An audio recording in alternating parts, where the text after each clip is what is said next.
is but one ultimate form of matter, one ultimate form of energy, one ultimate form of mind.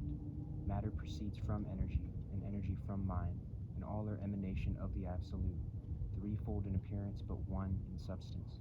There is but one life, and that permeates the universe, manifesting in various forms, but being at the last but one.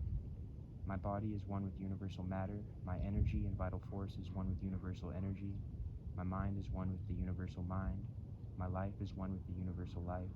The Absolute has expressed and manifested itself in spirit, which is the real I, overshadowing and embracing all the apparently separate I's. I feel my identity with spirit and realize the oneness of all reality. I feel my unity with all spirit and my union through spirit with the Absolute.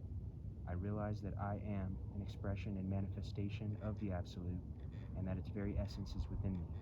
I am filled with divine love. I am filled with divine power. I am filled with divine wisdom. I am conscious of identity in spirit, in substance, and in nature with the one reality.